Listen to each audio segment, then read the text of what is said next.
নবী না মানিলাম, কি যে ভুল করিলাম, ভস্মে ঢালিলাম ঘি। মানুষ হইয়া ভবেতে আসিয়া মানুষের করিলাম কি। মানুষ হইয়া ভবেতে আসিয়া মানুষের করিলাম কি। বাজান খুব মনোযোগ দেন। হযরত ওমর রাদিয়াল্লাহু তাআলা আনহু বলতেছিলেন, যুবক দাঁড়াও, তোমার প্রশ্নের জবাব আমি দিব। হযরত ওমরের চোখ বেয়ে বেয়ে পানি চলে আসছে। সাহাবীরা মনে করছে ওমর বুঝি বেজার হয়ে গেছে।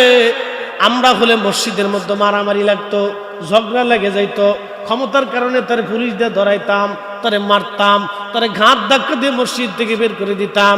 হযরত ওমর ডাক দিয়ে বলেন, যুবক তুমি ঠিক করেছো।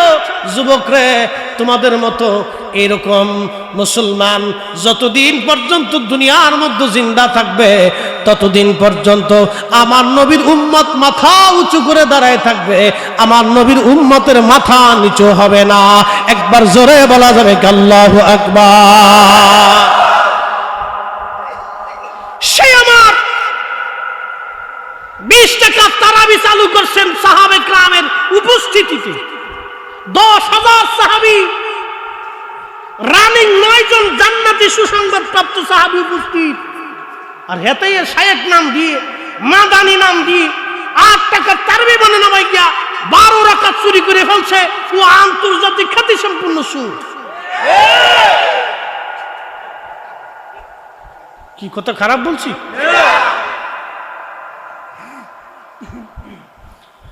হাজারে তোমার ডেকে বলতেছে, যুবক হ্যাঁ তোমার উত্তরটা আমি দিচ্ছি। ছেলের নাম ছিলেন আব্দুল্লাহ ইবনে ওমর। হযরত আব্দুল্লাহ ইবনে ওমরকে বলেন, আব্দুল্লাহ দাঁড়াও, জবাবটা দিয়ে দাও। আব্দুল্লাহ ইবনে ওমর দাঁড়ায় গেলেন।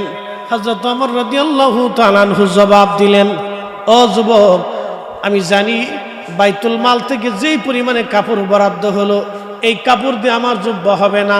আমার ছেলে আব্দুল্লাহ ইবনে ওমর তিনি বলতেছেন, আব্বাজান এই টাকা দিয়ে আমি জানি আপনার এই কাপড় দিয়ে আপনার জুব্বা হবে না। আমার জন্য বাইতুল মাল থেকে একটা কাপড় বরাদ্দ হয়েছে। আব্বাজান আপনার কাপড় আর আমার কাপড় দুইজনের কাপড় মিলাইয়া আপনার জুব্বা বানাই দেই। ওই জুব্বা আপনি গায়ে দিয়ে খুতবা দিবেন। আপনি যেহেতু খলিফা আপনার জুব্বার দরকার। আমার ছেলের কাপড় আর আমার কাপড় মিলাইয়া আমি জুব্বা বানাইছি, বাইতুল মাল থেকে অতিরিক্ত কোনো কাপড় আমি নেই নাই। একবার জোরে বলা যাবে কি মারহাবা। আল্লাহ রাসূল উম্মতকে ডেকে বলেন, উম্মত তোমরা শোনো, কিয়ামতের 72টা আলামত আছে। তার ভিতরে একটা আলামত হলো আমার উম্মতেরা আমানতের খেয়ানত করবে, আমানতের খেয়ানত বাড়বে, আমানতের খেয়ানত বাড়বে। সরকারি সম্পদকে সরকারি কর্মচারীরা নিজের সম্পদের মতো ব্যবহার করবে, সরকারি সম্পদকে সরকারি কর্মচারীরা নিজের সম্পদের মতো ব্যবহার করবে। উম্মত রে, তোমরা যদি এইগুলি দেখো তাহলে বুঝবা কিয়ামতের আলামতের সুগরা চলতেছে। বর্তমানে তাই বোঝা যায় এগুলি কিয়ামতের আলামত চলতেছে। কথা বলেন ঠিক কিনা? কিয়ামত সন্নিকটে, মুসলমান বাঁচা লাগবে, বাঁচা লাগবে। আল্লাহর আদালত বড় কঠিন। দুনিয়ার আদালতে সুপ্রিম কোর্ট, আপনি ম্যাজিস্ট্রেট কোর্টে মামলায় হারেন, আপনার জন্য জজ কোর্ট আছে। জজ কোর্টে যদি মামলায় হারেন হাইকোর্ট আছে। হাইকোর্টে মামলায় হারলে সুপ্রিম কোর্ট। সুপ্রিম কোর্টে যদি মামলায় হারেন, ও মুসলমান, শাসাচারের মুসলমান, কসুয়ার মুসলমান, আপনার জন্য রাষ্ট্রপতির দরওয়াজা খোলা আছে। কিন্তু কিয়ামতের মাঠে আল্লাহর আদালতে বান্দা যদি হেরে যায় তাহলে তার জন্য একটা আদালত খোলা, সেটা আমার রসুলের আদালত, আমার নবীর দরওয়াজা। আল্লাহর দরওয়াজা থেকে কেউ যদি বিতাড়িত হয়, আমার নবীর দরওয়াজা খোলা। আর আমার নবীর দরওয়াজা থেকে যদি কেউ বিতাড়িত হয়, আল্লাহর দরওয়াজা বন্ধ হয়ে যাবে। এই জন্য নবী ছাড়া উম্মতের উপায় না।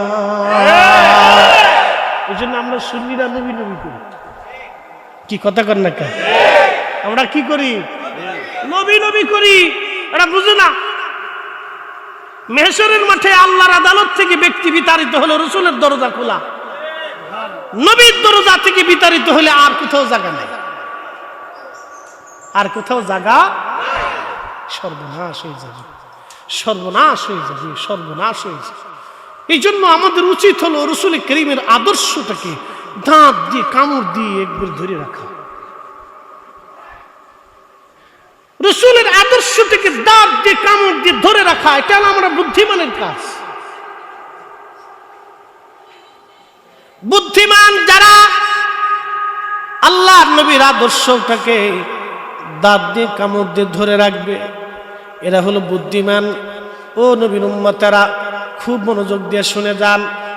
তাহলে হযরতে ওমর রসুলের দরওয়াজায় থেকে আল্লাহর নবীর চরিত্রে চরিত্রবান হয়ে নিজের জীবনটাকে হযরত ওমর ধন্য করেছিলেন। কি কথা বলেন, ঠিক কিনা? ও নবীর উম্মত, আজকে নাস্তিক, নাস্তিকতাবাদে বিশ্বাসী একদল যুবক, এরা অনলাইনে অফলাইনে এবং অনলাইনে বিভিন্ন জায়গা মিডিয়াতে তারা এসে বলতেছে আল্লাহর নবী মরুর ডাকাত ছিল, নবীজি অধিক বিয়ে করেছিলেন নিজের কাম পিপাসা নিবারণ করার জন্য। কে আসতে হলো কেন? আরো জোরে বলেন। আরে হযরত ওমরের মতো ব্যক্তি দিন দুপুরে মানুষ জবাই যারা দিছে, যারা ওই জমিনে একজামে জাহিলিয়াতে দিনে দুপুরে রাস্তাঘাটে যেখানে সেখানে মানুষ নারী নির্যাতন করেছে, মক্কার মানুষ নারীদেরকে উলঙ্গ কাবা শরীফের চারপাশে ঘুরাইছে, জীবন্ত নারীদেরকে যারা হত্যা করেছে, রসুলের দরবারে যে তারা স্বর্ণের মানুষ হয়েছে, আদর্শবান মানুষ হয়েছে, আজকে যারা নবীর চরিত্র নিয়ে বাজে কথা বলে আমাদের আর বোঝার বাকি নাই। তারা তাদের নিজেদের একটা পরিচয় আজকে ওপেন করে দিয়েছে। আমার নবীর চরিত্র নিয়ে যারা বাজে কথা বলে ওদের জন্ম ঝোরে জঙ্গলে আতারে পাতারে এবং হোটেলে মোটেলে অবৈধভাবেই হয়েছে। কথা বলেন ঠিক? সন্দেহ? সন্দেহ অবশ্যই না। তারা তাদের নিজেদের একটা পরিচয় ওপেন করে দিচ্ছে। আমরা তাদের পরিচয় জানতাম না, কিন্তু আজকে ওপেন হয়ে গেছে যে ওদের জন্মটা ভেজালের জন্য। ঠিক কিনা? জন্মের ভিতরে ভেজাল ঢুকছে, ঝোরে জঙ্গলে আতারে ফাতারে হোটেলে মোটেলে পার্কের বেঞ্চে অবৈধভাবে হয়েছে। যদি কোনো জারোর সন্তান দেখতে চান যে দুনিয়ার জারোর সন্তান কেমন দেখে যাই, তাহলে ওদের চেহারা দেখলে বোঝা যাবে সবকটা জারোর সন্তান। আপনি কল্পনা করতে পারবেন যে রসুলের দরবারে মুস্তাফাতে যাবার কারণে সাহাবী হযরত ওমরের মতো ব্যক্তি, আল্লাহু আকবার, খলিফা, পৃথিবীর এত বড় খলিফা, তার একটা কাপড় বরাদ্দ হলো যে জুব্বাই হয় না। কি সোনার মানুষ হয়ে গেছিলেন তারা। আর এই হারামজাদাগুলি বলে রাসূলুল্লাহ বলে মরুর ডাকাত।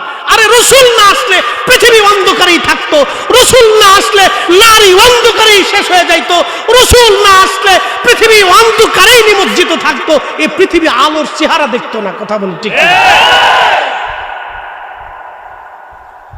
সর্বনাশ, সর্বনাশ।